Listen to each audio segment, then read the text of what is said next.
I worked for 35 years for the province of New Brunswick. And the work I did there, I experienced lots of stress. And so I was grinding my teeth. And so the dentist gave me a guard to wear at night. And so I was successful in chewing through one. And then I chewed through a second one and then a third one. And then he said, we're going to break your jaw and wire it shut. Maybe I need to take some more responsibility for the stress that I'm experiencing. So that became the burning platform for me to do this.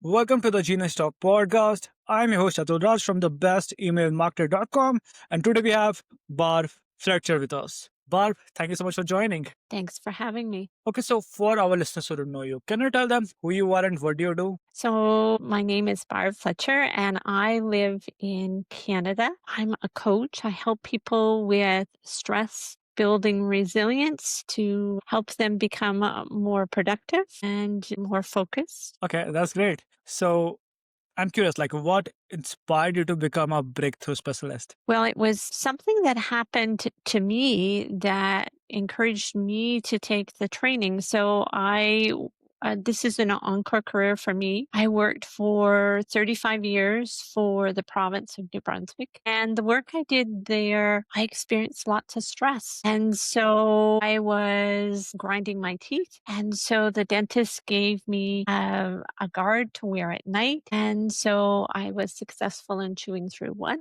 And then I chewed through a second one. And then a third one. And then he said, we're going to break your jaw and wire it shut and to align it. And I thought, maybe I need to take some more responsibility for the stress that I'm experiencing. So that became the burning platform for me to do this. And when I finished up that first career, I knew that I still had lots of passion. I wanted to help people. And so now that's how I spend my time. Okay, so what's the biggest hurdle you have helped someone overcome? People have overcome lots of hurdles. One of the fun ones is someone who was afraid to fly. And so when they were able to practice self regulation, they actually could get on a plane, they could enjoy the flight and not be fearful. So that's a really powerful one. Yeah. So how do you define resilience in your work? Well, one of the really nice things about the work I do is we have a measurement tool. And so we're able to understand what the baseline is for stress and well being. And so people take a self assessment. It takes about 10, 15 minutes. And they just answer questions as they feel they are that day. And then we do some coaching together and we can go back and retake that assessment a month later and understand what the impact has been. So, are they feeling less stress in their physical body? Are they feeling less stress in their relationships? Perhaps they're reacting less. Maybe they're more adaptable than they might have been in the beginning. So we're able to actually measure those things, which is really important to me because as a business and having that accountability and that outcome measure is important. Yeah, it is. Okay, so what's one daily habit you recommend for stress management? So one of the tools that HeartMath teaches is something called the quick coherence.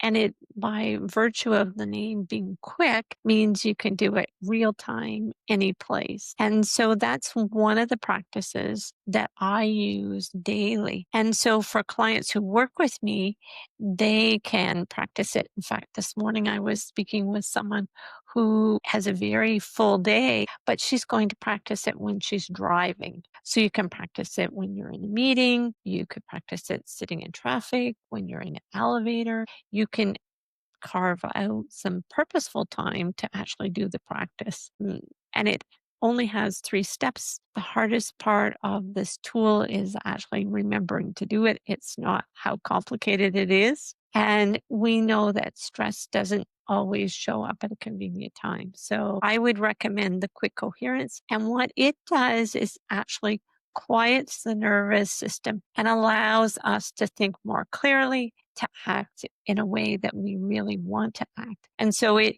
sends the messages back forth between the brain and the heart in a way that we're able to think better and get the outcomes we're looking for. So this Hurt Math tool, is that an app? Excuse me.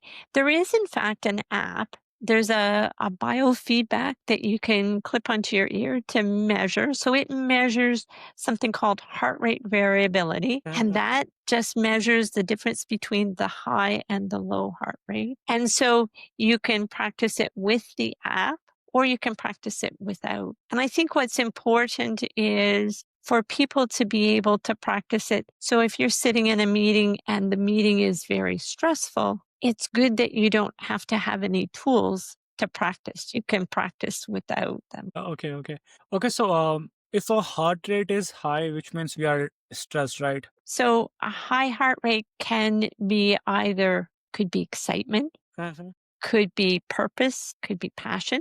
But on the other side of the coin, it could be fear, it could be anger, could be frustration. So, what we want to do is shift out of that space of fear, frustration, and anger. And we can do that using the quick coherence. Okay, okay, got it. Hey, can you share a case study of someone who have used your Hurt Math? So, I worked with a career nurse who had a stress score high 90s. And in 3 months, she was able to reduce that down into the low teens. And a lot of the issues that she thought that were the most important ones really weren't because when we are stressed, we don't think clearly and we make decisions and choices that otherwise wouldn't be the path we're on.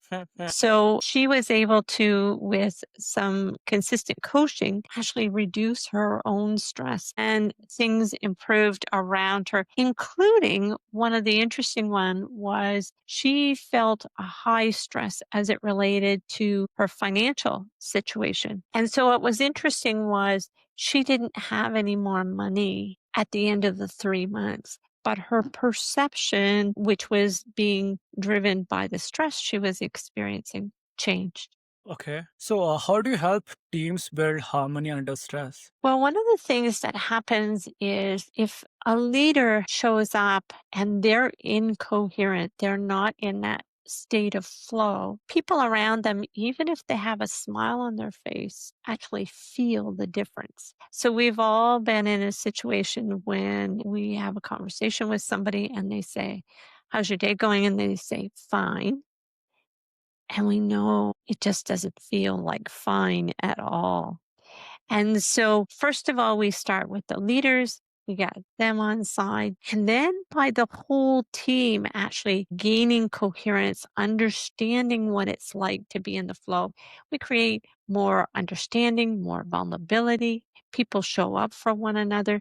They begin to show more empathy and compassion that they might not otherwise show. And so, what happens is productivity goes up, decision making becomes easier. They begin to think outside of the box in these creative solutions because we know when we're stressed, we see the same thing over and over again. Yeah. Okay, so for our listeners who want to get some help from you, want to connect with you, where can they go? The easiest way to connect with me is on my website, which is www.barb-fletcher.com, or by email, which is barb@barb-fletcher.com. I'm also on LinkedIn. I'm visible on social media, on Facebook and Instagram, and happy to have a conversation with someone. It's a big step often for people to jump into a conversation about stress because we've been conditioned to think that we should just, be stronger, be tougher, and work through the stress. And the truth is, sometimes a little bit of support can really shift the outcome for us. Yeah, exactly. Okay, so looking back when you started, What's one lesson you would tell yourself if you could restart today?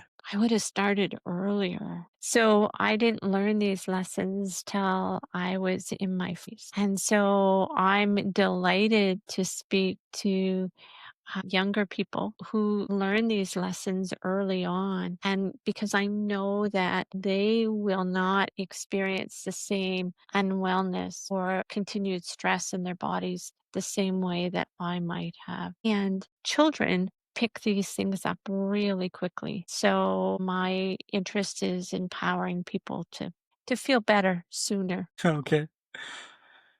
Okay, Barb, thank you so much for joining us, and it was really fun chatting with you. Thank you. My pleasure.